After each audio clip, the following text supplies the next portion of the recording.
روزے کی حالت میں کن چیزوں کو ہم استعمال نہیں کر سکتے ہیں، یعنی کن چیزوں سے روزہ ٹوٹ جاتا ہے، ان چیزوں کی تفصیل آپ سنیں۔ کبھی آپ کلی کرتے ہیں، کلی کرتے وقت حلق میں پانی چلا گیا، اس سے روزہ ٹوٹ جاتا ہے۔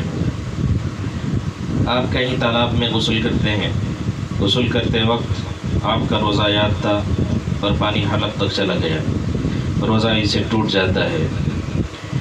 جان بوجھ کر آدمی اگر الٹی کرتا ہے، قے کرتا ہے، تو اگر ہلکی تھوڑی سی قے ہوئی تو اس سے تو روزہ نہیں ٹوٹتا، لیکن اگر منہ بھر کر قے ہو جائے، زیادہ قے ہو جائے، تو اسی صورت میں روزہ ٹوٹ جاتا ہے۔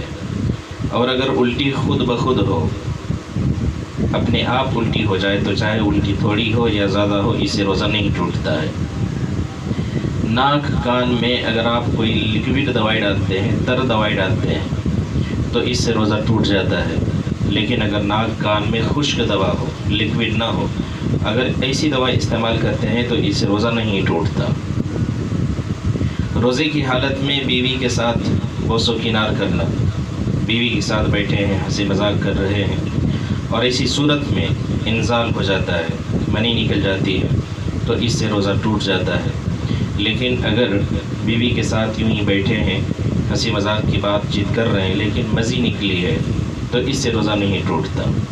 انزال ہونا، منی کا نکلنا، اس سے روزہ ٹوٹتا ہے۔ غروب آفتاب سمجھ کر کے آدمی افطار کر لے تو اس سے بھی روزہ ٹوٹ جاتا ہے۔ اسی طرح سے صبح صادق سمجھ کر کے کچھ کھا پی لے، یعنی سحری جلدی کر لیا تھا، اس کے بعد آدمی سو گیا، سونے کے بعد پھر اٹھا اور اٹھ کر کے سمجھا کہ ابھی صبح صادق کا وقت باقی ہے، پھر کچھ کھا پی لیا، اس سے بھی روزہ چلا جاتا ہے۔ بھول کر کچھ کھانے پینے سے روزہ نہیں ٹوٹتا، لیکن اگر بھول کر کھانے پینے کے بعد آدمی اب جان بوجھ کر کے کھا پی لیتا ہے تو روزہ اب ٹوٹتا ہے۔ اسی طرح سے کسی ایسی چیز کا نگل لینا جو عموماً جو چیز کھائی نہیں جاتی ہے، جیسے مٹی ہے، تانبا ہے، پیتل ہے، ان چیزوں کو اگر کوئی نگل لے تو ان چیزوں سے بھی روزہ ٹوٹ جاتا ہے۔ حقہ پینا، بیڑی پینا، سگریٹ پینا، لوبان یا اگربتی کا دھواں لینا، کوئی آدمی اگر روزے کی حالت میں اگربتی جلا کر کے اس کا دھواں سونگھتا ہے یا لوبان جلا کر کے اس کا دھواں سونگھتا ہے تو اس سے روزہ ٹوٹ جاتا ہے۔ سگریٹ پیتا ہے، روزہ ٹوٹ جاتا ہے۔ بیڑی پیتا ہے، روزہ ٹوٹ جاتا ہے۔ حقہ پیتا ہے، اس سے بھی روزہ ٹوٹ جاتا ہے۔ اگر اگربتی اور لوبان کوئی جلائے اور غیر اختیاری طور پر دھواں اندر چلا جائے تو اس سے روزہ نہیں ٹوٹتا۔ اب ان چیزوں کی وجہ سے جب روزہ ٹوٹ گیا تو اب ہمیں کیا کرنا چاہیے؟ تو روزہ ٹوٹ جانے کی صورت میں صرف ایک روزے کی قضا کرنی ہے، یعنی رمضان المبارک کے بعد اس ٹوٹے ہوئے روزے کے بدلے میں ایک روزہ رکھنا ہے۔ اور اگر روزہ جان بوجھ کر کے کوئی توڑتا ہے، کسی عذر کے بغیر آدمی اپنی طرف سے جان بوجھ کر روزہ توڑتا ہے تو اس توڑنے کی وجہ سے روزے کی قضا بھی ہے اور اس کے اوپر کفارہ بھی ہے، یعنی قضا کے ساتھ کفارہ ہے۔ قضا تو یہ ہے کہ آدمی ایک روزے کے بدلے میں ایک روزہ رکھے، اور کفارہ یہ ہے کہ ایک روزے کے بدلے میں مسلسل 60 روزے رکھے، بیچ میں ناغہ نہ کرے، تو یہ 60 روزے کا رکھنا کفارہ کہلاتا ہے۔ اگر 60 روزے کوئی مسلسل نہیں رکھ سکتا ہے تو پھر اس کا مسئلہ یہ ہے کہ 60 مسکینوں کو 2 وقت کھانا کھلائیں یا 60 روزوں کا فدیہ ادا کریں۔ فدیہ یہ ایک صدقۃ الفطر کے برابر ہے۔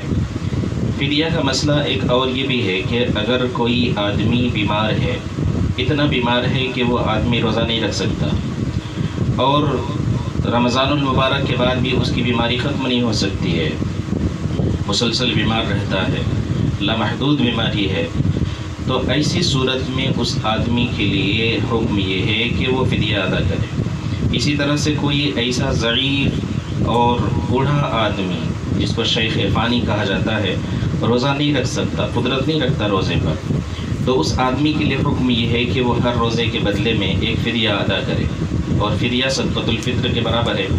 اگر آدمی مالدار ہے تو اس کو چاہیے کہ 3.5 کلو کشمش میں سے، یا 3.5 کلو کھجور میں سے، یا 3.5 کلو جو میں سے، یا 1.25 کلو گیہوں میں سے، یا ان میں سے کسی ایک کی قیمت ہر روزے کے بدلے میں کسی ضرورت مند غریب فقیر مسکین کو دے، یہ فدیہ ہے۔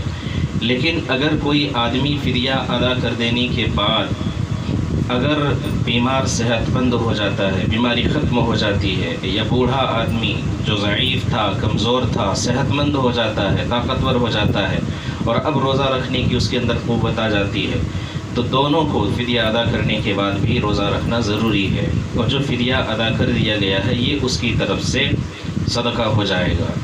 تو یاد رکھیے کہ رمضان المبارک کے اندر ہمیں روزہ رکھنا ہے۔ روزہ اگر نہیں رکھ سکتے کسی وجہ سے تو اس کی قضا ہے، لیکن اگر قضا بھی نہیں کر سکتے ہیں، نہ ادا کر سکتے نہ قضا کر سکتے ہیں، دونوں صورتوں میں مجبور ہیں، تو پھر ایسی صورت میں فدیہ ادا کریں، اور فدیہ ادا کر دینے کے بعد بھی وہ مجبوری جس کی وجہ سے فدیہ آپ نے ادا کیا تھا وہ مجبوری ختم ہو جاتی ہے، تو یہ فدیہ آپ کی طرف سے صدقہ ہو جائے گا اور پھر روزے کی قضا کرنی پڑے گی۔